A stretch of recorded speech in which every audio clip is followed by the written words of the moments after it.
Some crimes shock the world because of their brutality. Others stay with us because of how ordinary they seemed before everything fell apart. The Chris Watts case is one of those stories, not because it happened in darkness, but because it happened in plain sight. At first glance, this was a normal life. A husband, a wife, 2 children, and another on the way. A suburban home in Colorado, family photos, smiles, videos. Everything looked complete. Chris Watts was 33 years old.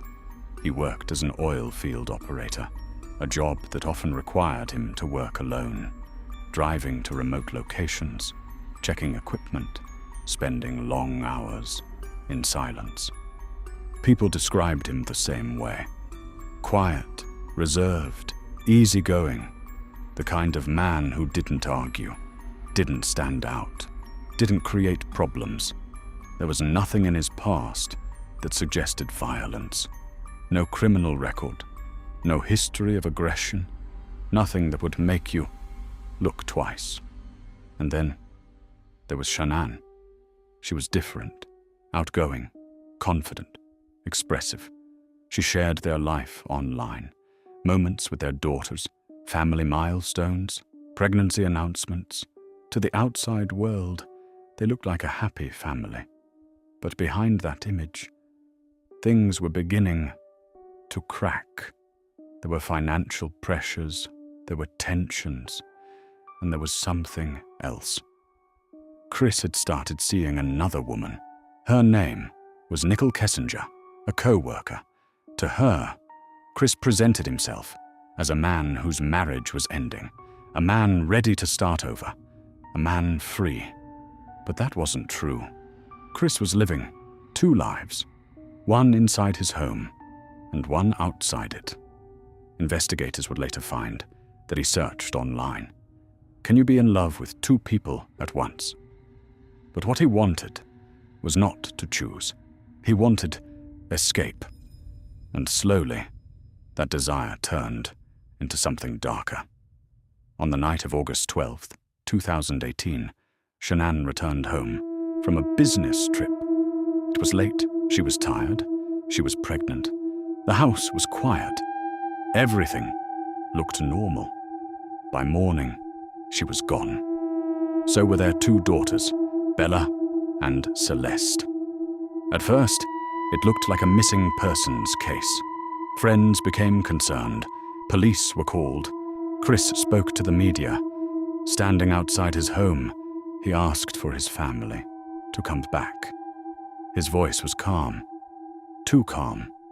His words were right, but something didn't feel right. A neighbor, watching security footage with police, said something simple.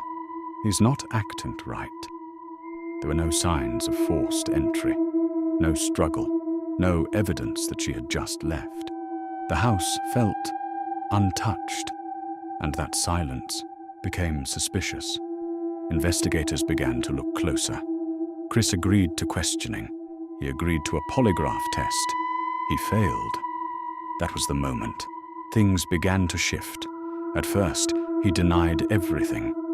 Then, his story began to change. He tried to reshape the narrative, to reduce his responsibility, to create confusion. But the truth has a way of breaking through. Eventually, he confessed. He admitted that he killed his wife. But what came next is what made this case unforgettable. After killing Shanann, he placed her body in his truck and drove away. Inside that truck were his daughters, alive. He drove them to a remote oil site, a place he knew well, a place where no one would be watching. And there, he ended their lives too. A father, a man who had just days earlier smiled in family photos, now standing at the center of something almost impossible to comprehend. Prosecutors would later say, this was not a crime of passion, this was calculated. Psychologists described it as emotional detachment, taken to an extreme. No rage, no explosion, just a man who quietly disconnected from his own life. His defense team did not take the case to trial. The evidence was overwhelming. Chris Watts pleaded guilty. He was sentenced to multiple life terms without parole. Nicole Kessinger, the woman he had been seeing, went to the police. She cooperated fully and later expressed shock at what had happened, at what she had been part of.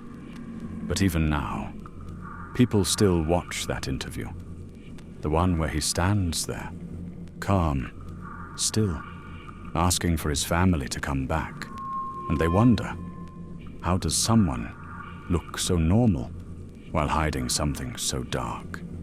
Because sometimes the most disturbing things in life don't come from what we see.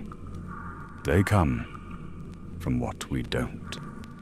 Because sometimes the person searching for the victims is the one who already knows exactly where they are.